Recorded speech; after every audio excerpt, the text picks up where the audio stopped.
Hey guys, Jason Wesley here, and this is not a podcast. Let's go ahead and jump right on in. President elect Joe Biden has now nominated former Mayor Pete Buttigieg to be the Secretary of Transportation. Now, it's really funny, actually, this CNN article and how they paint it. They say those who are familiar with Buttigieg's work in South Bend say he's well suited for the job given his track record, intellect, and view of transportation as about more than moving vehicles. They point to his success in revitalizing South Bend's downtown. He redesigned streets, which attracted new businesses, boosted property values, and made the city safer for pedestrians. Sounds kind of capitalist to me. Now, the Washington Examiner says President-elect Joe Biden's nominee for Transportation Secretary Pete Buttigieg received help from Domino's Pizza to fix potholes in his city while he was mayor of South Bend, Indiana. South Bend, which some residents say had the worst pothole situation in the state, received a $5,000 grant from the pizza chain as a part of the Paving for Pizza campaign in 2019. Domino's gave out one grant for every state, and South Bend, where Buttigieg was mayor from 2012 to 2020, was chosen as Indiana's recipient after customers were asked to nominate specific towns.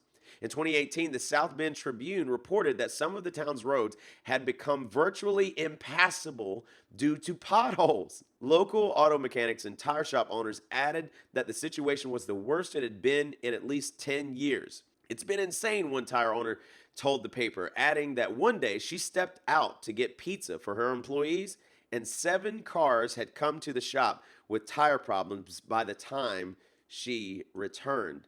I can say here in South Bend, we saw Pete Buttigieg give less than 1% of city contracts to black businesses. We saw black communities here have their homes torn down by his administration. We saw the machinery of his police department turn against black people, and the homeless shelters kick black people out on the streets. South Bend residents know very well that in addition to our former small town mayor being completely unqualified for a run for a cabinet agency, Pete would continue his record of hurting black communities every day in his decision-making process. And we strongly believe that hurting black communities is not worth the price of doing a political favor for Pete Buttigieg. I do it for the kids. What if like you see it as a fucking pool?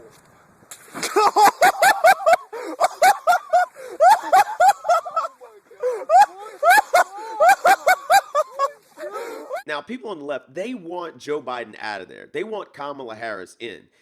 They allude to all of these different things that they always say. For example, prior to the election, Kamala Harris said the Harris-Biden ticket. A Harris administration together with Joe Biden.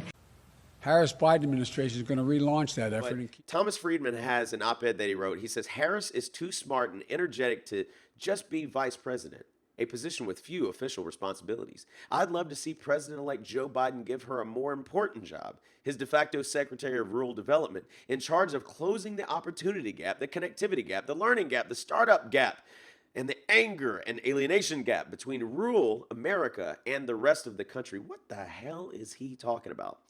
Now, I don't know if he understands this, but let's go through a little bit of the military rank structure. You've got it starting down at E1, goes all the way up to O10. You know who else is in charge of the military and the Department of Defense? That would be the president. The president is known as the commander-in-chief. Now, from a military perspective, you've got the commanding officer, and then you've got the executive officer. So the second in command is the executive officer. If the commanding officer cannot perform their duties, transfer, whatever, the XO is in charge, so on and so forth down the line. So you've got the president, and then you've got the vice president. But you want Kamala Harris to have a more important job than the second in charge of a nation of 328 million people? As a matter of fact, let's go ahead and take a look at the numbers. It is 1, 2, 3, 4, 5, 6, 7, 8, 9, 10, 11, 12, 13, 14. So now Mayor Pete Buttigieg is actually 14th in line for the presidency. This administration is coming together so beautifully. I can't see it going off the rails at all. Will you be mine?